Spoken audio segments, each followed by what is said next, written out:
Hey everybody, how you doing? Joe from Hogging Out. So you're in the market on purchasing a baby Western Hognose snake. In this video, I'm going to go over what you need to know when it comes to receiving your baby Western Hognose snake and also setting up your new terrarium.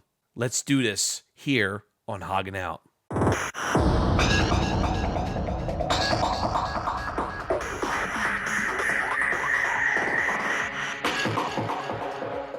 Now, before we go into all the details, if you have not purchased your baby Western Hognose yet, I recommend going to places like Morph Market. I'll post a link down below. You want to really look at the reputable dealers that breed hognose snakes. Check out their ratings. If they have a good rating, most likely it's a good place to purchase your first baby Western Hognose snake. Now, once you purchased your baby hognose snake, the breeder that sold you that snake usually will ship that snake overnight.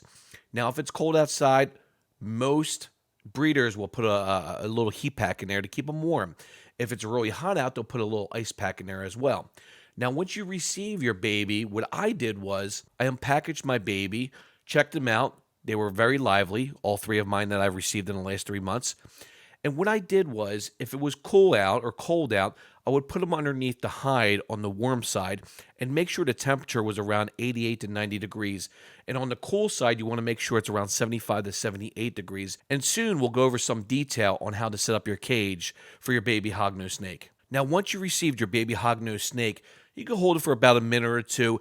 And once you put them in their new environment in a terrarium, I recommend you leave them in the cage for at least 2 days, upwards to a week, so they can get used to their surroundings. Because, of course, being shipped, they get a little scared, a little frightened. So you got to make sure they're used to their surroundings. They know where their hides are on the hot side and the cool side, and they know where their water bowl is. It's very important. And I'm going to go over the substrates and what I use for my cages, my terrariums for my hognoses. Now, once your hognoses are exploring their cage and you got the light on, the lamp on them, and they're exploring, try not to touch them, try not to hold them for at least, like I said, two days to a week. Once you see them used to their surroundings, they don't seem too scared anymore, you could take them out of the cage and hold them for a couple minutes each day like I did in the beginning. As long as the environment is really good for them, they're going to eat within the first week. And that means making sure that your warm side is between 88 to 90 degrees and your cool side between 75 and 78 degrees, and have a hide on your hot side and a hide on the cool side. And guys, it's very important to keep your water dish on the cool side of the terrarium. Reason being is Western hognose snakes like a very dry and arid climate. They like a dry climate. They don't like the humidity too high. So I keep my humidity between 20 and 40%. And we'll go over what I use to measure my temperature and the humidity in my terrarium. Now, one thing I want to recommend here before we go any further is, before you receive your baby Western hognose snake, is make sure your terrarium's all set up. You have your substrate in there, you got the hides in there, you got your water dish on the cool side. The next thing you want to do is take the top off your terrarium. Make sure your light is on the warm side. Give it about 20 minutes to a half an hour. What you want to do is take this gadget, which is an infrared thermometer. What you want to do is click, hold, and check the warm side. Make sure it's between 88 to 90 degrees.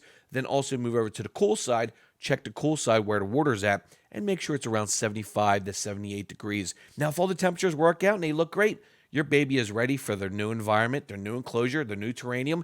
And guys, after a day or two, they're going to love you. Now, the next accessory I highly recommend is this right here, your mini digital electronic temperature and humidity meter. Now, guys, this is very important for humidity, not so much for temperature, because this gives you the temperature of the environment inside your terrarium. It does not give you the true temperature that the hognoses actually are in, which is your substrate temperature. I pull out this gadget to measure the temperature of the substrate. Now, you guys need to remember this. This is very important. Now, before we go any further, let's recap. Make sure you have a hide on the warm side, a hide on the cool side, the water dish on the cool side, and make sure your temperatures are where they need to be and where your humidity needs to be. Now, here is the setup that I have currently for my 3 babies and what my terrariums look like.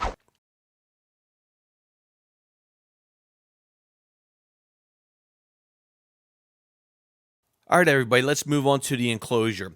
Now, the first enclosure, the first terrarium I purchased was the ReptiZoo 34-gallon large reptile glass terrarium. Now, when it came to my research about 4 months ago, I noticed that this 34-gallon might be a little too big for baby Western hognose snakes. But that being said, it might be a good purchase because you may save $100 because, hey, listen, in my experience, my baby loves it, and it will definitely be good for when they become a subadult or even an adult. Now, the next terrarium I purchased was 2 of these bad boys, and they're priced pretty decent actually. And that is the ReptiZoo 10-gallon reptile glass tank. It's really amazing. It has a really nice smooth lid on the top that you can slide out, and has a locking mechanism. So, of course, when your babies get older, they can't get out.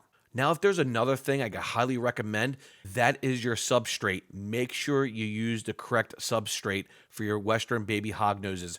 Reason being is, if you use pine or oak substrate, it's very dusty and that's not healthy for your baby Western hognose snake. I use ZooMed Aspen snake bedding. It's really amazing. I love it. When your hognoses burrow, it makes a nice clean hole when they burrow, and they love it. They have fun in it, and it's also 99.9% dust free, and it's also a green product, and it's made from a renewable source.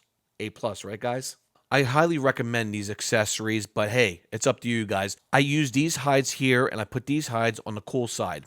And I also use the ZooMed 2-pack natural cork bark. It's really good. I put it on the hot side, and I actually aim my heating lamps right above these barks. Now, I buy a lot of ReptiZoo products, and I'm not trying to endorse them whatsoever. I don't get paid for this.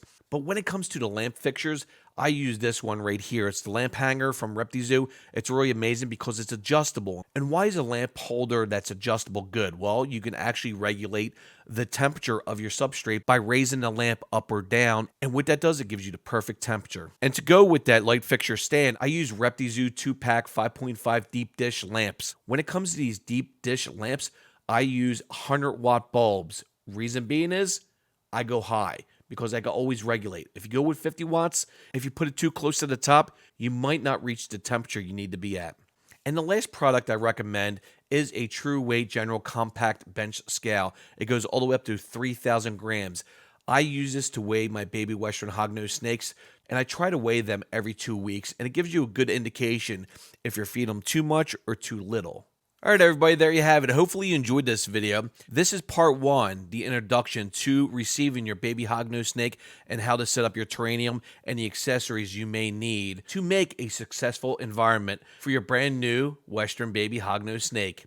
Guys, don't miss part 2. Part 2 will be out in a few days, and I will be going over feeding your new baby hognose snake, the methods I use, the methods other people use that provide a high success rate on your new baby hognose snake feeding. Don't forget to check me out on Instagram at HogginOutNJ, and also, if you're new here, click that subscribe button and also click the notification bell. This is Joe from Hoggin' Out. I'm out. See you in the next video. Cheers.